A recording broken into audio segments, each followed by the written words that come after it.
Hey guys, Tinkerverse here.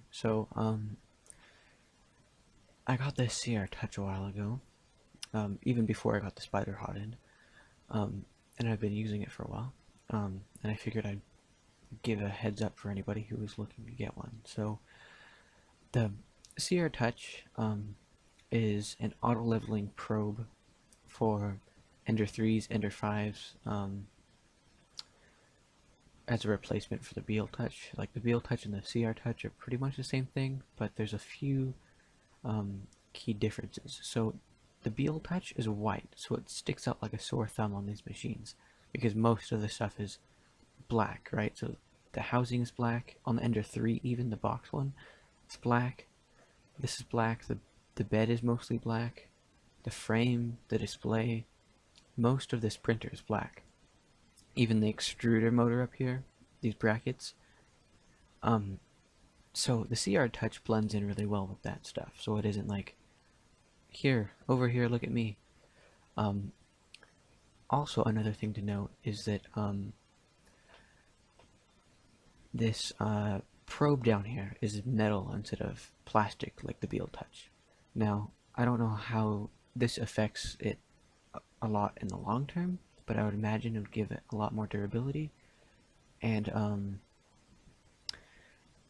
it would improve the lifespan of this module.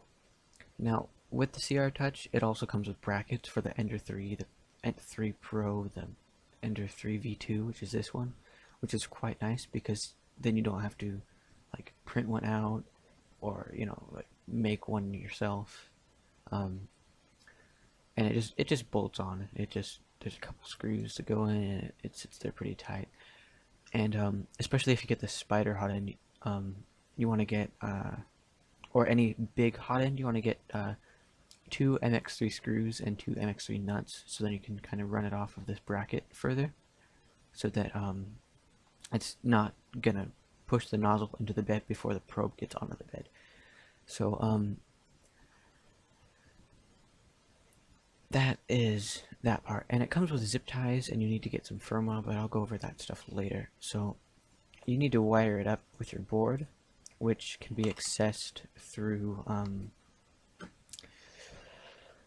underneath the actual printer. There's a screw on top, and then there's a couple screws on the bottom. I don't want to take my printer out right now, so there's other videos that can cover that they take off the cover and they show you where the port is, but and there's also a few videos going over firmware, which is pretty simple once you get to know what you're doing.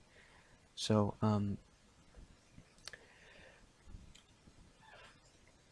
it advertises auto leveling, right? So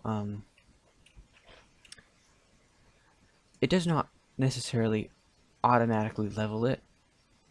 It just helps out a lot. So it creates a mesh of the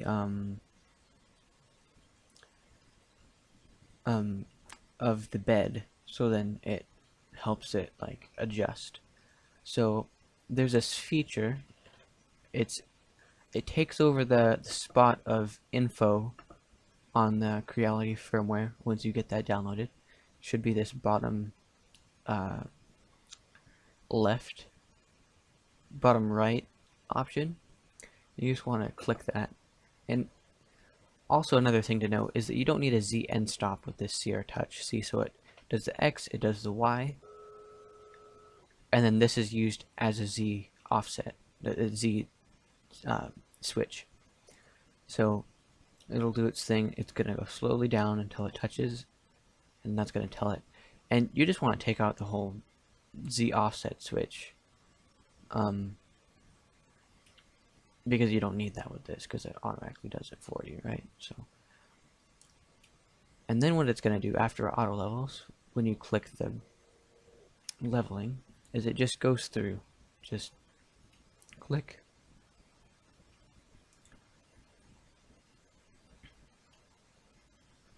And so it just does this for a while.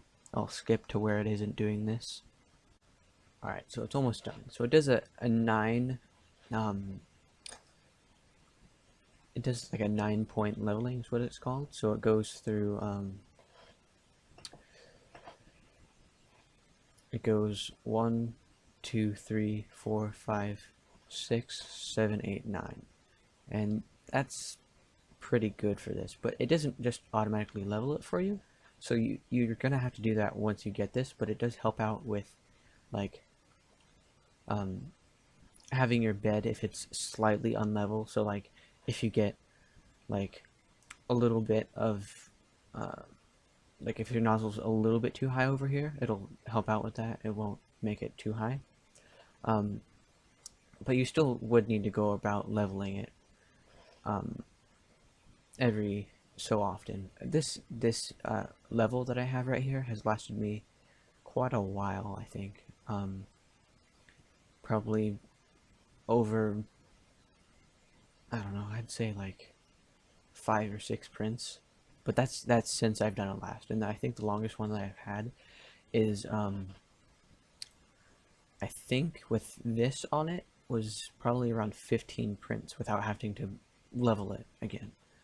And that's like multiple hour prints, so it helps out a ton. It doesn't automatically level it for you, and it does come with zip ties to reroute it, like, so then it's just nice and neat. You can put everything back in your little wire like tube.